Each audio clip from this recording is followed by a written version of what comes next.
Hello दोस्तों, स्वागत है आप सबका हमारे YouTube channel perfect education new direction में। ये हमारा पार्ट 2 है, चैप्टर 8 हिस्ट्री का चैप्टर 7 है ये। और हमने पार्ट 1 इससे पहले वाले वीडियो में देखा था। बने रहिए हमारे साथ, हमारे चैनल को लाइक शेयर और सब्सक्राइब करना ना भूले। अब हम इस वीडियो में पढ़ने वाले major event of freedom struggle, यानी कि जो फ्रीडम स्ट्रगल 1857 में हुई थी, 1857 की क्रांति हुई थी, उसमें कुछ ऐसे इवेंट हुए थे उसके बारे में पढ़ने वाले थे। जो बराकपुर जो कि मेरठ में है, इसमें ऐसी स्ट्रगल हुई थी जिसमें कुछ ऐसी घटना घटी थी, उसके बारे में पढ़ेंगे। जो 85 सोल्जर्स थे उन्होंने मना कर दिया था कि वे बुलेट का उपयोग नहीं करेंगे। इसलिए उन्हें 9 मई 1857 को कहाँ डाल दिया था? जेल में डाल दिया था। तो उन्होंने क्या किया कि ऐसे कुछ कारण हुए कि उन्होंने 10 मई 1857 को जेल को तोड़कर और वो भाग गए और कहाँ पहुँचे? दिल्ली पहुँच गए। और दिल्ली पहुँचकर उन्होंने आर्मोरी को कंट्रोल किया और जो बहादुर शाह सेकंड था दिल्ली का एम्प्रियोर, उसे हिंदुस्तान का सम्राट घोषित कर दिया। क्या कर दिया? हिंदुस्तान का सम्राट घोषित कर दिया। First fire sparked in Barrackpore. The revolution is begin on 10th May because the revolutionary come forward in the organised and plan. जो कि जो फर्स्ट फायर थी, जो कि स्वतंत्रता की पहली आज़ादी बराकपुर से चालू हुई थी, और जो रिवॉल्यूशन था वो 10 मई को चालू हुआ था। क्योंकि 10 मई से ही जो सैनिक थे उन्होंने एक प्रकार से क्या किया, ऑर्गेनाइजेशन और प्लान्ड मैनर से काम किया था। इसलिए जो फर्स्ट फ्रीडम स्ट्रगल कब चालू हुआ था? 10 मई से ये ढंग से चालू हुआ था। इससे पहले से चल रहा था, पर वो प्लान्ड मैनर से नहीं चल रहा था, इसलिए वो प्लान्ड मैनर से कब चला? 10 मई को। The message of revolution sparked like a wild fire. जो क्रांति थी उसका एक मैसेज था कि लोग, ये सैनिक भाग गए जेल को तोड़कर। ये मैसेज किस तरह फैलने लगा पूरे भारत में? जैसे कि जंगल की आग, जब जंगल में आग लगती है तो वहाँ पेड़ पौधे को जला जला के तबाह कर देती है। वो कितनी जल्दी फैलती है जंगल की आग, ऐसे क्या फैलने लगी? जो स्वतंत्रता की जो पहली लड़ाई का जो विद्रोह था, उसकी जो बात थी लोगों के पास इतने जल्दी पहुंचने लग गई। अब बात करने वाले हैं हम Awadh, Kanpur, Rohilkhand, Aligarh, Mathura, Agra, Badaun and many parts of Bihar. ये जो चीज़ें प्लेस थी, यहाँ से लोगों ने क्या किया? स्वतंत्रता की जो आंदोलन था, इस स्ट्रगल, फ्रीडम स्ट्रगल में साथ दिया। और एमपी के भी कुछ ज़िले दे रखे हमें, नीमच दे रखा, इंदौर, ग्वालियर, ये एमपी के कुछ ज़िले ने भी इनमें साथ दिया। जैसे कि लुधियाना, जो कि पंजाब से, लुधियाना में सिख रेजिमेंट थी, और दिल्ली से बख्त खान था, और जो बरौली से खान बहादुर खान था, और इधर कुंवर सिंह बिहार से थे, तात्या टोपे कानपुर, रानी लक्ष्मीबाई झांसी, और जो लखनऊ उत्तर प्रदेश में है, यहाँ से बेगम हजरत महल थी। इन्होंने इस रिवोल्ट को लेड किया। हिंदू मुस्लिम फाउट टुगेदर दिस रिवोल्ट, यानी कि इस रिवोल्ट में ये नहीं कि एक ही धर्म लड़ा, इसमें हिंदू मुस्लिम दोनों ने आपस में मिलकर लड़ाई की। इनका सिंबल क्या था? ब्रेड एंड लोटस इनका सिंबल हुआ करता था उस समय।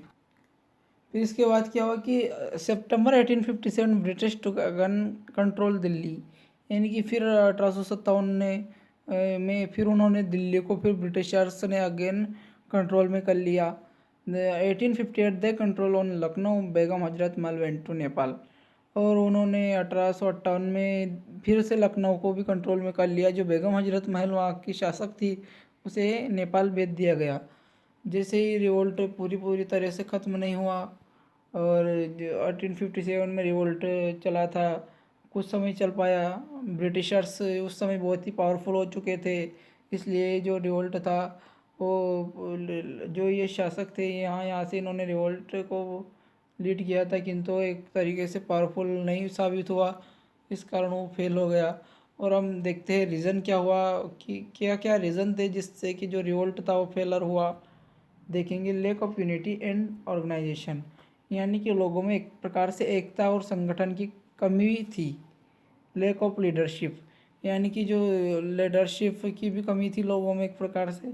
ट्रेडिशनल एंड आउटडेटेड वेपन्स, इनके पास जो वेपन्स होते थे वो क्या ट्रेडिशनल होते थे, जैसे कि एस कुल्हाड़ी हुई, और दराती, लकड़ी और स्वॉर्ड ऐसे आउटडेटेड वेपन्स होते थे।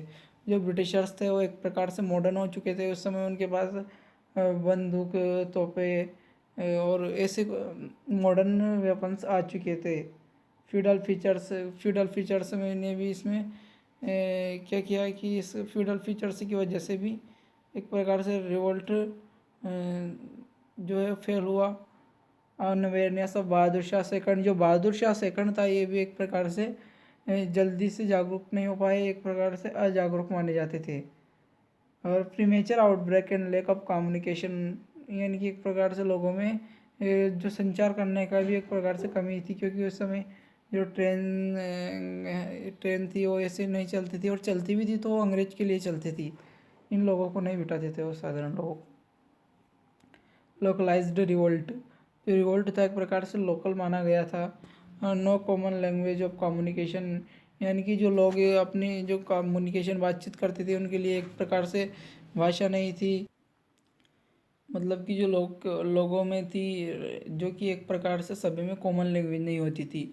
किसी राज्य की हिंदी होया करती थी, किसी राज्य की मराठी, कोई राज्य की गुजराती, मतलब कि हर राज्य की अलग अलग लैंग्वेज होती थी। और जो ब्रिटिशर्स थे उनकी पूरे एक ही लैंग्वेज थी, होती इंग्लिश। ब्रिटिशर्स की एक ही लैंग्वेज थी, और हमारे इंडिया में अब भी हर राज्य की अलग अलग लैंग्वेज है। इसलिए उस समय क्या कॉमन लैंग्वेज नहीं मिल पाई लोगों को, इसलिए उनको जो बातचीत करने में भी बहुत ही समस्या का समाधान करना पड़ा, बहुत ही मुसीबत आई। तो इसलिए रिवोल्ट को पूरी तरह से फेल हो चुका था, और इन कारणों से रिवोल्ट जो अपना फेल हुआ है। अब हम बात करने वाले इम्पोर्टेंस ऑफ फर्स्ट फ्रीडम, जो पहला स्वतंत्रता की लड़ाई थी उसकी इम्पोर्टेंट, उसका महत्व क्या है और उसकी विशेषता क्या है, उसके बारे में बात करने वाले हैं। तो the first struggle for freedom failed it to prod a milestone and reaching impact, यानी कि जो पहला स्वतंत्रता का जो संग्राम हुआ था वह फेल हो चुका था, किंतु एक प्रकार से क्या बन चुका था, माइलस्टोन बन चुका था, और एंड हैड रीचिंग इम्पैक्ट, और इसने जो लोगों में बहुत ही नुकसान पहुंचाया।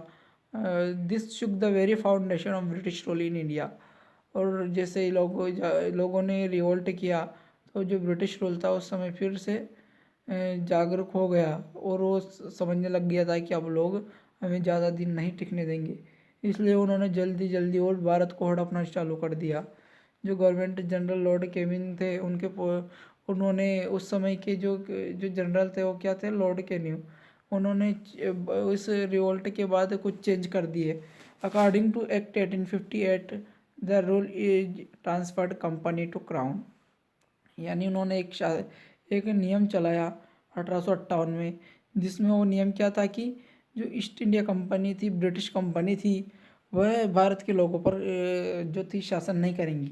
अब डायरेक्ट शासन कौन करेगा, यानी कि इंग्लैंड की महारानी उन लोगों पर डायरेक्ट रूल करेंगी। आफ्टर 1858 रिकन्स्ट्रक्टिंग ऑफ आर्मी, और 1858 के बाद उन्होंने फिर से दोबारा से आर्मी बनाई। Changing in the policy of merger of states, उनकी जो पॉलिसी थी कि जो स्टेट्स थे उनको छोटा छोटा बनाया जाए, उस पॉलिसी को भी उनने चेंज कर दिया। The British historians tried to play down the importance of revolt of 1857 calling it mutiny of soldiers, जो ब्रिटिश हिस्टोरियन थे उन्होंने बहुत ही प्रयास किया 1857 के जो जो विद्रोह का इम्पोर्टेंस बताने में, उसे क्या कहा जाता है, mutiny of soldiers. V D Savarkar थे, ये फर्स्ट स्ट्रगल फ्रीडम के लिए इन्होंने बहुत ही साथ दिया। अब पढ़ने वाले द फ्रीडम फाइटर्स ऑफ 1857, यानी कि जो 1857 की लड़ाई में लड़ने वाले सेनानी थे उनके बारे में पढ़ेंगे थोड़ा बहुत शॉर्ट में। मंगल पांडे क्या था, इसके बारे में हमने इस अगले वाले लेक्चर में पढ़ा था। एक a soldier who was posted in Barrackpore छावनी, यानी कि एक सोल्जर था मंगल पांडे जो कहाँ था, बराकपुर छावनी वेस्ट बंगाल में ये पोस्ट था।